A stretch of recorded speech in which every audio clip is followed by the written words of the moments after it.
अस्सलाम वालेकुम viewers, easy travel guide से मैं हूं ज़हूर अहमद।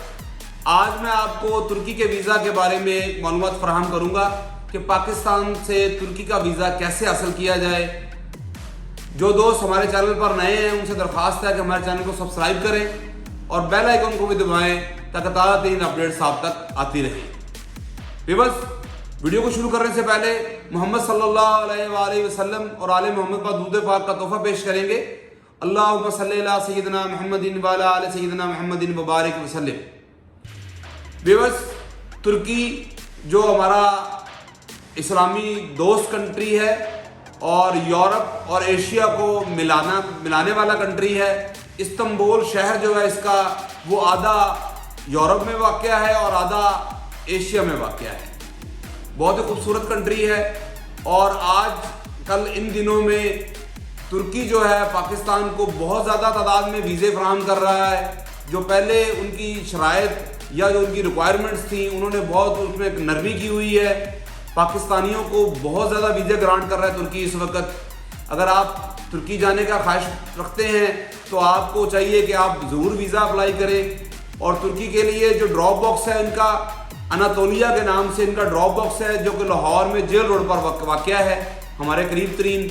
मज़ीद जो है अनातोलिया के ऑफिस जो हैं वो कराची में भी मौजूद है, इस्लामाबाद में भी मौजूद है। आप अगर कहीं से भी तल्लक रखते हैं तो आप अगर गूगल करेंगे तो आपको अनातोलिया का ड्रॉप बॉक्स जो है उसका एड्रेस मिल जाएगा। मज़ीद जो है हम जो लाहौर का जो अनातोलिया का ऑफिस है या इस्लामाबाद का या कराची का है उसके बारे में भी आपको रिसेप्शन में उसका एड्रेस भी आपको प्रोवाइड कर देंगे। व्यूअर्स, तुर्की का वीज़ा की जो रिक्वायरमेंट्स हैं उसके बारे में मैं आपको आगाह करना चाहूँगा कि तुर्की का जो वीज़ा है आप तुर्की की जो ऑफिशियल वेबसाइट है उस पर जाएंगे और तुर्की का जो ऑनलाइन फॉर्म है उसको फिल करेंगे। ऑनलाइन फॉर्म फिल करते हुए आपको उस वक्त तस्वीर की भी ज़रूरत होती है। आप अपनी तस्वीर जो 2 बाई 2 इंच की वाइट बैकग्राउंड की बनवाएंगे जो कि आपको ऑनलाइन वीज़ा फॉर्म फिल करते हुए आपने अटैच भी करनी है साथ। व्यूअर्स, आपने वीज़ा फॉर्म फिल करने के बाद जो रूटीन के डॉक्यूमेंट्स जो आप टूरिस्ट वीज़े के लिए आपको दरकार होते हैं वही डॉक्यूमेंट्स जिसमें पासपोर्ट है जो 6 मंथ से ज़्यादा आपकी वैलिडिटी होनी चाहिए। तस्वीर के मैंने साइज़ बता दिया आपको। उसके अलावा CNIC है। आपने एयरलाइन की रिजर्वेशन देनी है जिसमें आपने प्लान बताना है कि मैं कौन सी डेट में तुर्की जाना चाहता हूँ और कौन सी डेट में मैं वापस अपने कंट्री आ जाऊँगा, या मेरा आगे का प्लान है किसी और कंट्री में जाना चाहता हूँ तो वो मैं वहाँ से कौन सी डेट को तुर्की को से एग्जिट हो जाऊँगा।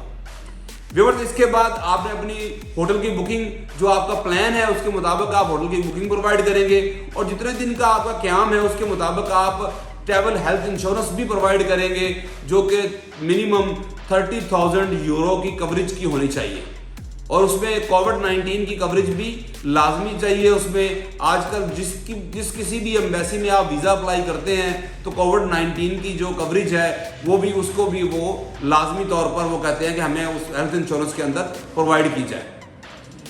इसके अलावा व्यूअर्स, आपने FRC देना है, फैमिली रजिस्ट्रेशन सर्टिफिकेट, और जो शादीशुदा हजरात हैं, मैरिड हैं, उनको MRC प्रोवाइड करना है, मैरिज रजिस्ट्रेशन सर्टिफिकेट।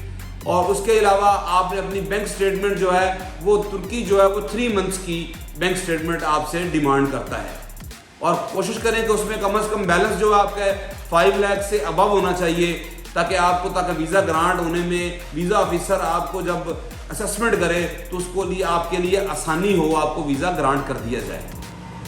इसके अलावा आपके व्यूअर्स जो हैं रूटीन के जो डॉक्यूमेंट्स आपके बिजनेस के डॉक्यूमेंट्स हैं, बैंक स्टेटमेंट है, आपकी बिजनेस की भी बैंक स्टेटमेंट है, और अगर आप सैलरी पर्सन है तो सैलरी स्लिप साथ लगेगी, और आपके पास कोई प्रॉपर्टी है तो आपको जो आपके सपोर्टिंग डॉक्यूमेंट्स में प्रॉपर्टी के डॉक्यूमेंट्स, गाड़ी के डॉक्यूमेंट्स और चैम्बर ऑफ कॉमर्स की अगर मेंबरशिप है तो उसका सर्टिफिकेट कार्ड वो भी साथ लफ्ट करेंगे आप। और इसके अलावा अपने पासपोर्ट पर लगे आपके जितने वीज़े या आपके इन आउट की स्टैंप्स जो लगी हुई हैं उनकी कॉपियां भी आप प्रोवाइड करेंगे। जब आप तमाम डॉक्यूमेंट्स आप लेने के बाद तमाम आप इकट्ठे कर लेंगे, जब अपनी फाइल तैयार कर लेंगे तो जब अनातोलिया के ऑफिस जाएंगे तो व्यूअर थोड़ा सा डिफरेंट है इसका वीज़ा। जब अप्लाई करते हैं तो अनातोलिया वाले आपको 2 से 3 पेज प्रोवाइड करते हैं, जिसमें छोटा सा आपको समझे कि इंटरव्यू होता है, उससे आपसे सवाल जवाब किए जाते हैं कि आप किस लिए जा रहे हैं, कितने दिन का आपका क़याम है।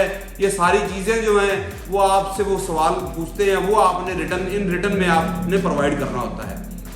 सेकेंडली व्यूअर्स, आप ज़हनी तौर पर प्रीपेड होकर इसलिए भी जाएंगे कि जो आपकी ट्रैवल हिस्ट्री है उसके बारे में भी आपसे डिटेल से आपको एक लेटर दिया जाता है, जिसमें आपने फिलिंग करनी है कि आपने कौन से कंट्रीज़ का विजिट किया है और कौन से ईयर या मंथ में विजिट किया है। वो भी आप ज़हनी तौर पे तैयार होकर जाएं। वो लोग आपसे पूछते हैं, वो आपको एक पेपर प्रोवाइड करते हैं, उसमें आपने वो डिटेल प्रोवाइड करनी है। ये एक वीज़ा प्रोसेसिंग करने का एक जुज़ है, हिस्सा है। वो आपने वो चीज़ें आपने उनकी डिमांड पर वो आपने उनको देनी है। व्यूअर्स, 2 हफ्ते का टाइम अनातोलिया वाले लेते हैं और तकरीबन 10 से 11 दिन में आपका वीज़ा प्रोसेस हो जाता है और आपको वो बाकायदा इत्तला दे दी जाती है। और अगर वहाँ पे आप कोरियर का फैसिलिटी ले लेते हैं तो आपको वो आपका पासपोर्ट जो है आपके डोर स्टेप तक प्रोवाइड कर देते हैं। नहीं तो फिर आपको बाकायदा आपके नंबर पर और आपने जो ईमेल एड्रेस दिया हुआ होता है उस पर आपको इत्तला दे देंगे, आप जाके उनके ऑफिस से अपना पासपोर्ट कलेक्ट कर लेंगे। ये था आपको वीज़ा प्रोसेसिंग करने के लिए जो उनकी ज़रूरियात थी। और इसके अलावा अनातोलिया वाले आपसे तकरीबन 17,000 फीस के बद में आपसे चार्ज करते हैं, जो कि एम्बेसी फीस भी उनकी मौजूद है और अनातोलिया वालों की प्रोसेसिंग फीस भी इसके अंदर मौजूद है। सेकंड स्टेप है व्यूअर्स, जब आप तुर्की का वीज़ा ग्रांट हो जाता है आपको, तो आप प्लान करके जब तुर्की जाते हैं, यहाँ से अगर आप सफ़र करते हैं टर्किश एयरलाइन पे या एमिरेट्स पर या किसी दूसरी एयरलाइन पर, तो आप इस्तांबुल एयरपोर्ट पर जो उतरते हैं, अतातुर्क जो नया इंटरनेशनल एयरपोर्ट जो बनाया, बहुत बड़ा एयरपोर्ट है उनका, वहाँ पे उतरते हैं। और अगर आप पिगासस एयरलाइन जो कि पाकिस्तान से इस वक्त ऑपरेशनल है, अगर उस पर आप जा रहे हैं उतारते हैं। व्यूअर्स, बेसिकली आजकल जो लोग तुर्की का वीज़ा लेके तुर्की का सफ़र करना चाहते हैं तो वो अपने ज़हन में रखें कि तुर्की इस वक्त पाकिस्तानियों को 10 दिन क्वारंटाइन भी कर रहा है। तो आप अगर 15 दिन का प्लान लेके जा रहे हैं तो मेरा ख्याल है कि इस वक्त ट्रैवलिंग का जो टाइम है वो आपके लिए सही नहीं है, क्योंकि 10 दिन तो आपके होटल में उन्होंने प्रोवाइड करना है, आपको होटल में भेजेंगे और 10 दिन आपने क्वारंटाइन होना है। वो पैकेज भी आपने लेना है उनसे, ताकि वो गवर्नमेंट ऑफ टर्की जो है वो आपको प्रोवाइड कर रही है प्लान, उनको आपको दे रही है तमाम तर पैकेज, जिसमें आपका फुल बोर्ड पैकेज आपको लेना होता है, वो आपको बहुत कॉस्टली पड़ जाता है। तो व्यूअर्स, अगर कुछ दिन इंतज़ार करेंगे, अगर आज वीज़ा आप लगवा लेते हैं और आपको तकरीबन 6 मंथ की वैलिडिटी मिलती है, बसा औकात अगर आप फीस ज़्यादा देते हैं, अगर आप 45,000 फीस पेड करते हैं तो आपको 1 साल की वैलिडिटी का वीज़ा भी आपको प्रोवाइड कर दिया जाता है।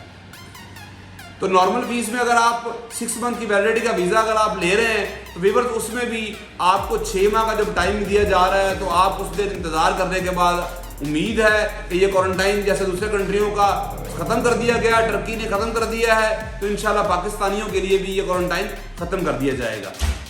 अब थोड़ी सी आपको इन्फॉर्मेशन देते हैं कि आप जब इस्तांबुल चले जाते हैं तो उसमें बहुत सारी चीज़ें देखने के लिए आपको इस्तांबुल में मिलती हैं। उसका इनका कैपाडोसिया एक शहर है जो कि टूरिस्ट का बहुत ज़्यादा रुझान है, वहाँ भी जाते हैं। अनातोलिया है, कुनिया है, कुनिया में हज़रत जलालुद्दीन रूमी रहमतुल्लाह अलैह दफन है, उनका मज़ार मौजूद है, वहाँ भी लोग जाते हैं अक़ीदत व एहतराम के एतबार से, वहाँ भी जाते हैं। ये जो टूरिस्ट प्लेसेस हैं उन पे लोगों का बहुत ज़्यादा रुझान है। आप लोग भी अगर जाएं तो इन शहरों का ज़रूर विज़िट करें। व्यूअर्स, तुर्की के वीज़ा को हासिल करने के लिए जो कुछ डॉक्यूमेंट्स आपको बताए गए हैं, वो उनमें अगर कोई चीज़ आपको समझ में ना आई हो तो हमारे दिए हुए व्हाट्सएप नंबर पे या ईमेल एड्रेस पे आप हमसे रब्ता कर सकते हैं। हम आपको वो तमाम चीज़ें दोबारा भी बता सकते हैं, और या आपको कोई चीज़ रह गई है, आपको समझ में नहीं आ रही, तो वो हमसे विदाउट एनी हेजिटेट हमसे आप रब्ता कर सकते हैं। हम आपको इंशाल्लाह उसके लिए गाइड करेंगे। Thank you for watching. अल्लाह हाफ़िज़।